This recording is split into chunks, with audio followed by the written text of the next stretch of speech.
अस्सलाम वालेकुम जी। उम्मीद करता हूँ कि सब लोग ठीक ठाक होंगे। मैंने कल एंट्री करवाई थी यूएस ऑडिचपी की, ठीक है। हमारे पेड के अंदर भी चल रही है, शायद आप लोगों को भी मैंने दी है। तो इसका मैंने एनालिसिस बिफोर और आफ्टर दोनों में देता हूँ आप लोगों को। तो स्टिल मैंने लेकिन हैवी लॉट से यूज़ की हुई है, तो मैं इसको क्लोज़ करने लगा हूँ। तो स्ट्रैटेजी ये की अच्छी होती है। अब वही जो मैं आप लोगों को बताने जा रहा था कि कल मैंने बात की थी कि ऑर्डर बुला के बारे में और ब्रेकर के बारे में, मैं उसी के ऊपर फोकस करता हूँ और उसी के ऊपर ही काम करता हूँ, ठीक है जी। तो मैं इधर पीसी से क्लोज़ करने की कोशिश करता हूँ क्योंकि यहाँ पे तेल लग जाएगी। यहाँ पे ये भी ऑडिजिप है, ये भी ऑडिजिप है, ठीक है। अब ये मेरे पास दो ट्रेडें चल रही हैं, लेकिन इसकी ऑथेंटिकेशन मैंने बाद में करवाऊँगा। तो वैसे यूएसडी कैड की ज़बरदस्त एंट्री है। तो ये H4 का और डेली का ऑर्डर ब्लॉक पे था और ब्रेकर विद ब्रेकर, ठीक है। उसकी मैं आज आज तो मुश्किल है, लेकिन कल मैं कोशिश करूँगा कि आप लोगों को उसकी भी एक वीडियो दूँ कि ब्रेकर की, कि मैं ऑथेंटिकेशन के साथ ब्रेकर कैसे फाइंड करता हूँ।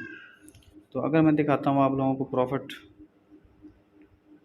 तो हमारा जो टोटली प्रॉफिट हुआ है, एक तो मैंने ऐसे मैनुअली क्लोज़ की थी, उसके बाद हमारा ये प्रॉफिट है और हमारे पास इस वक्त अकाउंट ये चल रहा है, ठीक है जी। तो मेजर चीज़ ये है कि आप लोग किसी एक स्ट्रेटजी के ऊपर फोकस करें अगर लाइफ में कामयाब होना है तो। अगर मैं अपनी बात करूं तो मैंने तकरीबन आईसीटी सीखी है, स्मार्ट मनी सीखी है, सप्लाई डिमांड सीखी है, प्राइस एक्शन सीखी है, बीएसएस सीखा है, लीड वेव सीखा है। टेक्निकली मुझे हर चीज़ आती है, ठीक है। अब एंड क्या करता हूँ मैं, सिर्फ एक स्ट्रेटजी, मेरी एक नहीं है खैर, मेरी 3 स्ट्रेटजीज हैं।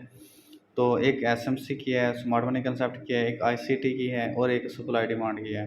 और अब देखो सप्लाई डिमांड के अंदर भी तकरीबन कोई 8 एक कोर्स हैं, और स्मार्ट मनी के अंदर भी तकरीबन कोई 10-12 कोर्स हैं। लेसन अगर मैं बात करता हूँ आईसीटी की, तो उसके अंदर भी 12 लेसन है। लेकिन मैंने 12 लेसन में से भी एक एक लेसन चूज़ किया हुआ है, यानी कि जो हमारे दिमाग को सूट करती है हम वो चीज़ चूज़ करते हैं। दूसरी चीज़ ये है कि हमने वो काम करना है जो मीन कि ईज़ी हो, सिंपल हो और ईज़ी हो। उसके बाद उसकी प्रैक्टिस करनी होती है। जब तक प्रैक्टिस नहीं करेंगे तो हम कभी भी लाइफ में कामयाब नहीं हो सकते हैं। मैं अक्सर कहता हूँ कि उस्ताद के अंडर प्रैक्टिस करें, ताकि आपका अगर एसिलेट होता है तो आप अगर उसकी मीन कि वो वजह नहीं फाइंड कर पाते, तो आपके पास उस्ताद होना चाहिए जो आपको उसकी वजह फाइंड करके देगा, ठीक है जी। तो उम्मीद है कि बेस्ट हो गया, आज का इतना काफ़ी है। मैं अभी ये वीडियो ड्रॉप करता हूँ और आप लोग मुझे फीडबैक दीजिएगा कि मैं आप लोगों को ब्रेकर की वीडियो आज दूँ या सुबह दूँ, ठीक है जी। ओके, अल्लाह हाफ़िज़, बेस्ट ऑफ लक, अस्सलाम वालेकुम।